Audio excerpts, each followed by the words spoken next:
ما دمت تقرأ الأذكار فأبشر بكل خير، حتى ولو أصابتك مصيبة فإن الله يخرجك من ضيقها وبلائها وكربها بمثاقيل الحسنات التي لم تخطر لك على بال.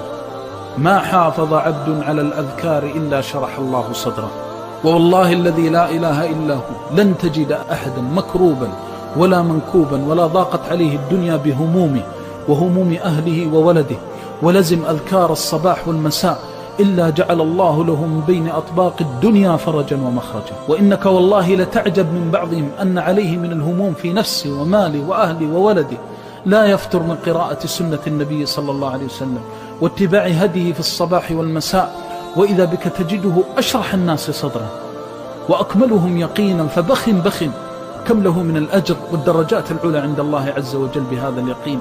حصل نفسك بأذكار الصباح، اقرأها، لكن اقرأها قراءة المتأمل.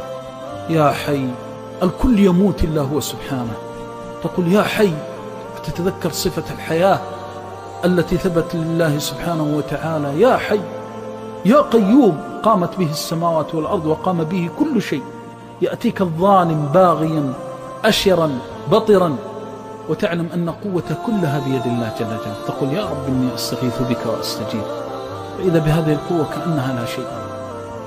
ومن هنا كان من أذكار الصباح يا حي يا قيوم برحمتك أستغيث.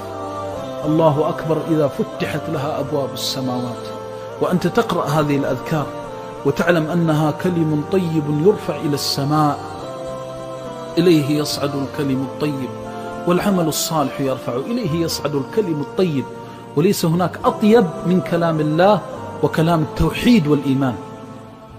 يا حي يا قيوم برحمتك أستغيث. عبد من عباد الله يستغيث بالله صباحا أيضيع؟ والملائكة كلها تشهد، وحتى الأرض التي أنت عليها لما تقول يا رب إني مستغيث بك تشهد أنك استغثت بالله. يا حي يا قيوم برحمتك أستغيث، أصلح لي شأني كله ولا تكلني إلى نفسي طرفة عين. إذا قالها العبد من أي شيء يخاف ومن أي شيء يهاب. فهذه الأذكار أذكار الصباح والمساء من يقولها ويتأمل فيها. أنت لما تأتي وتقرأ المعوذات قال لخبيب يا خبيب قل، قال ما أقول يا رسول الله، قال قل، قال ما أقول يا رسول الله، قال قل هو الله أحد والمعوذتان إذا أمسيت وأصبحت ثلاثا تكفيك من كل شيء. ما هي المعوذتان؟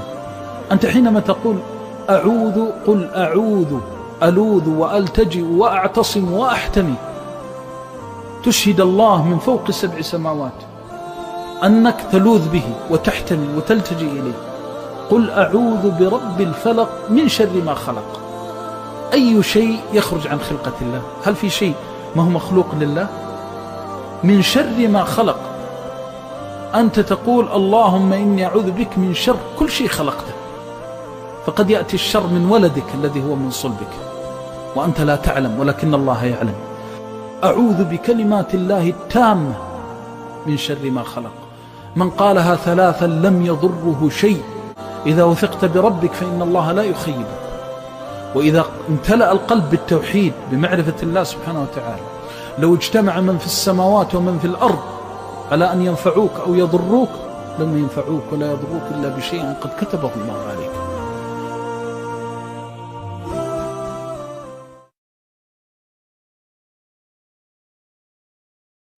ما دمت تقرأ الأذكار فأبشر بكل خير، حتى ولو أصابتك مصيبة فإن الله يخرجك من ضيقها وبلائها وكربها بمثاقيل الحسنات التي لم تخطر لك على بال.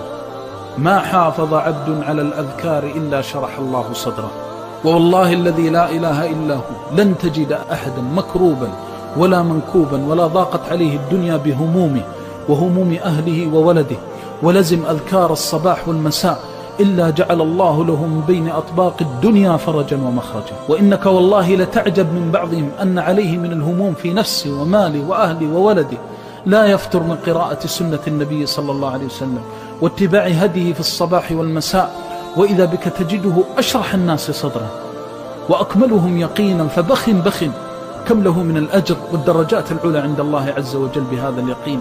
حصل نفسك بأذكار الصباح، اقرأها، لكن اقرأها قراءة المتأمل. يا حي. الكل يموت إلا هو سبحانه. تقول يا حي، فتتذكر صفة الحياة التي ثبت لله سبحانه وتعالى. يا حي يا قيوم، قامت به السماوات والأرض وقام به كل شيء.